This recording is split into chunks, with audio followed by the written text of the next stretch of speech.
The Flash 903 aired last week, and I couldn't do my review on it, so this is what we're doing now. It's gonna be my overall opinion of the episode, and kind of breaking the episode down like always. So, yeah. My promo breakdown will be out later this week too, before 904 airs, so you can look forward to that. 903 was an episode. It wasn't bad, but it wasn't the best, but also wasn't the worst. It was all over. The ending was amazing, I think. The episode got dragged out by Chester and Allegra, talking about how good of a kisser Chester is, which we totally needed 5 minutes to spend on that. Getting the rogues together, which really could have taken like 2 scenes, but they dragged it out. Mark betraying Barry, which, I mean, we all predicted would happen. I mean, it's kind of obvious. The rogues, the Team Flash rogues, finding out that Barry's a Flash due to his coffee order, which it was funny, and I liked it, because Jocko found out. It's like the one person you expect not to find out, Jocko finds out. But it was a funny scene. That's, it felt kind of OG season humor. Which is fine. And then we were dealing with, obviously getting the device for the time machine, which we know they're building now. Barry pieced it together. We saw Murmur for the first time. I think it's a she. I could be wrong. I'm pretty sure they said she. Now, Ira said that they did a story on her last season, or last year, which would have been season 8. I don't remember that. Now, if that happened off screen, I guess that's fine, but last year was season 8, and I don't remember it, and this is taking 1 week after 8/20, so it doesn't sit well with me that, what we're dealing with here is just, a random story that happened off screen last season to now. They're filling that in, I guess. It makes no sense, but whatever. But Murmur, now we have 3 rogues working with Red Death, who we didn't learn is Ryan Wilder. We already knew that, but if you don't look at stuff photos, you wouldn't know that.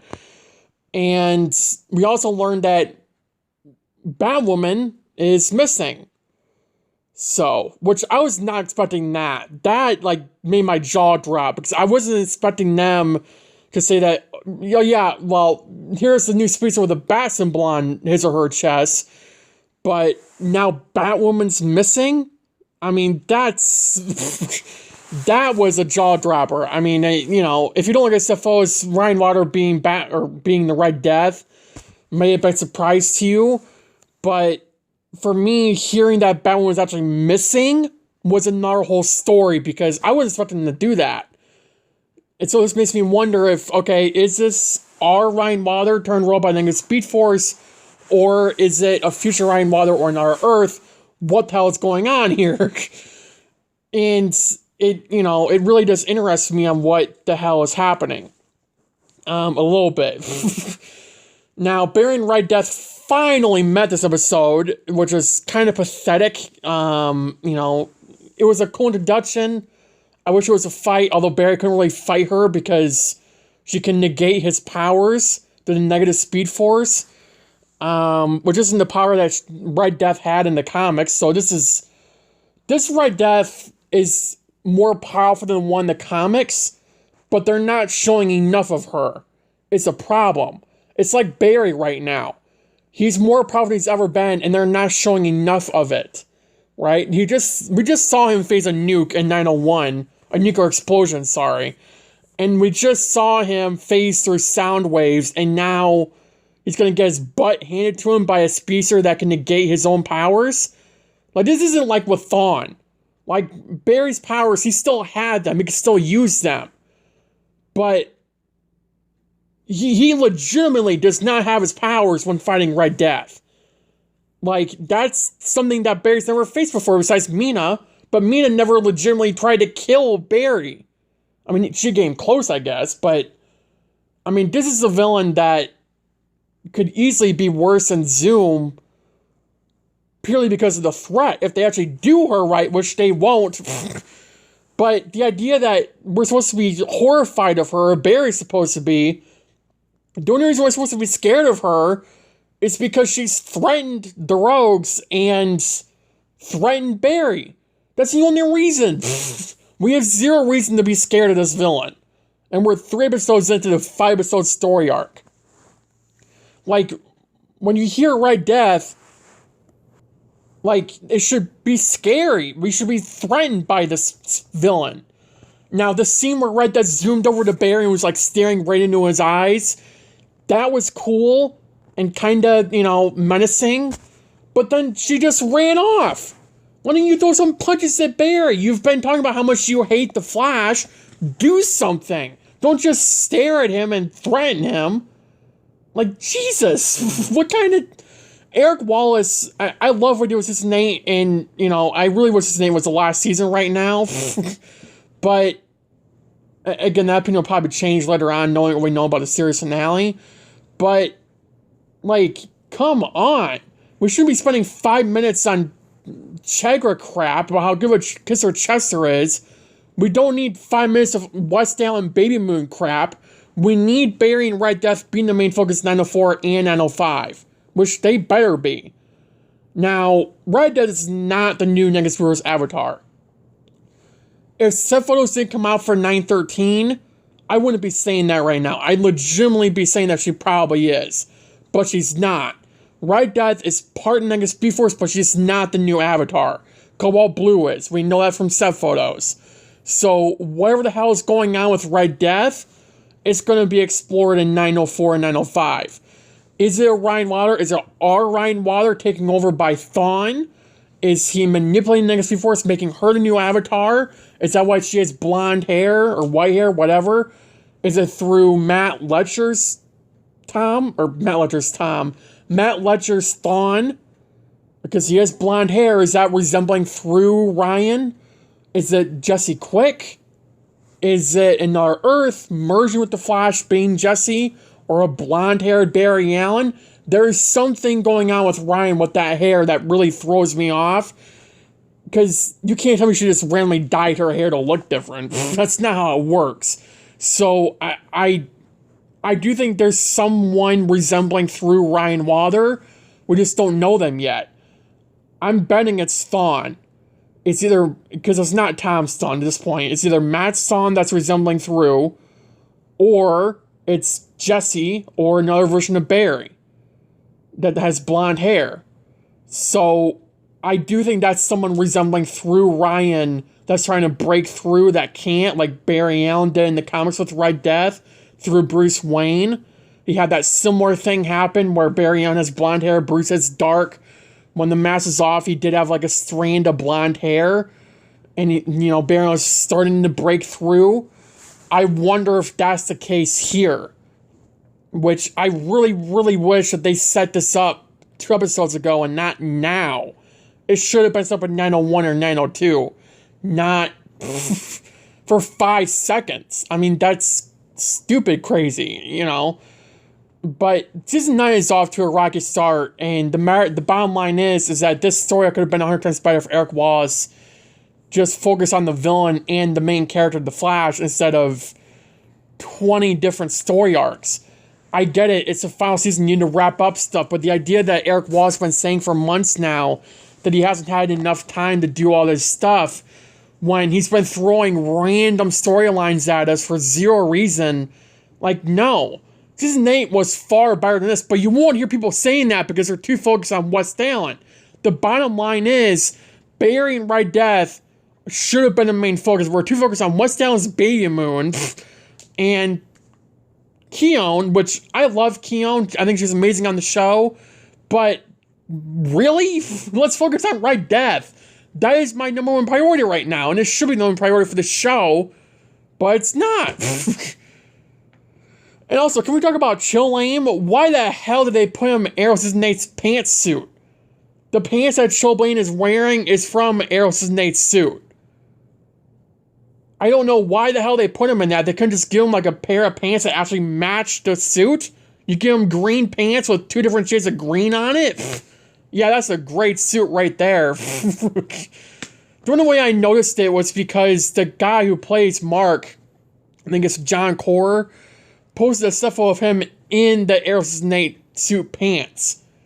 So, it's just like, what the hell? Why on earth did they give him those pants? I get it, he needs a suit, but he's been in jeans for the last 2 seasons. Now you give him a hero's pants? It would have been hilarious if Barry, like, mentioned that. Like, hey, isn't that, like, Oliver's suit that you're wearing right there? Or his pants, at least? Also, like, what? How are they going to explain that when Oliver's back in 909? Like, oh, that's just another pair of pants that they have laying around? Those pants were from Earth 2. Earth 2 is Green Arrow. So what, are they just saying that Team Flash designed those pants for Mark? I mean, he literally didn't have those pants a week ago, and now he magically does? Or did Red Death get them for him? I mean, what the hell? It makes no sense. I'm ranting about suit, but, you know. This episode was all over the place. It was good, it was bad. It was the best episode of the season, for sure. But it was also lazy, and it was kind of pathetic at the same time. You know, we finally got the main story pushed after 3 episodes of this crap, but it didn't get pushed much. It got somewhat pushed to the sideline to focus on stealing a piece of tech from a place where Barry could have ran into and, you know, just ran into the place, dealt with the minute dampener with the rogues, go into Flash time, take the part, and get the hell out. Not have all this dragged out because Barry didn't want to speed properly. Now, I get it, they want to do a cool walk-in. Do we really need that when Barry's the Flash? No. They could have done that somewhere else. They didn't need to do it there. Like, it's just ludicrous. Eric was spending so much time on everything but Barry being the Flash, actually using his powers to the fullest, and fighting Red Death the way we should have already had a fight scene 2 weeks ago. We should have had one by now, but we haven't. And I really hope to God that we actually get a fight between Barry and Red Death, even though his powers are limited here. I do hope we get one, because it'd be kind of pathetic if we don't get one. Also to point out, Red Death hasn't actually killed anyone yet. And she has death in her name. And the Deathstorm arc, no matter what your opinions are of it, at least Deathstorm actually poses a threat to the city and to Team Flash and Barry, because he doesn't touch them. So, Red Death has touched Barry, taken away his speed temporarily, hasn't killed a single soul, and that's it. Has threatened to destroy the city, threatened to take away everyone away from Barry, the Flash, and hasn't done that yet. And we're 2 episodes left in this graphic novel. I'm sure in 904 something will happen, but she has death in her name, and she hasn't actually caused any death yet. What kind of story arc is that? Granted, if this was Todd Helbing, he probably would have done some sappy motivational crap. But, well, not motivational, that would have been Eric Wallace in 7 if this was Red Death. But if this was Todd, it probably would have been way worse and dragged out. Like, it legitimately would have been dragged out. But the fact is that Eric Wallace is dragging out this story arc nonetheless. And it's getting old. We need to focus on Red Death and Barry, the Flash, and not 20 different story arcs. These can all be wrapped up in 906 or 908. 909 is a special episode, 910 is the beginning of the next graphic novel, the final graphic novel of the series. Like, they have all this stuff that they can do, but they're not doing it. If they didn't introduce Keone, 902 could have been Red Death and Barry-centric. 903 could have been the same way. They should have put 903 and 902 and made 903 like a Red Death Origins episode, and then 904 and 905 of Barry and Red Death dealing with each other in entire episodes. That's what the story should have been. Not, oh, here's a filler for 2 episodes straight, and then 903 is kind of a filler, but at the same time, not really. They could have brought Keone in 906. You know, all that. They could have done an entire story arc, but they didn't. So, it's just like, we have a whole story arc here that's kind of pointless because we're so focused on Red Death, but we're also taking away from the main focus because we're so focused on the damn baby moon. And Allegra talking about how good Kaiser Chester is. It's ridiculous. We need a better story if we're really going to be dragging out a Red Death villain story arc. Red Death's one of the coolest villains in my book, and the show just completely ruined that. Like, I love this show. I always will, and I love what Eric Watts did for Barry Season 8, and the show in Season 8. But, god damn, you can't tell me he's not out of time. He's wasting time here. This is him out of time. He's wasting time with these story arcs. And it's pathetic. And I really hope the back half is much better than the first half. Because it's going to be ridiculous at this point. So, yeah. Let me know your opinions about the episode down below. Thank you for watching. Have a good day. Have a good night. Stay safe. And I'll see you in the next video. Bye, guys.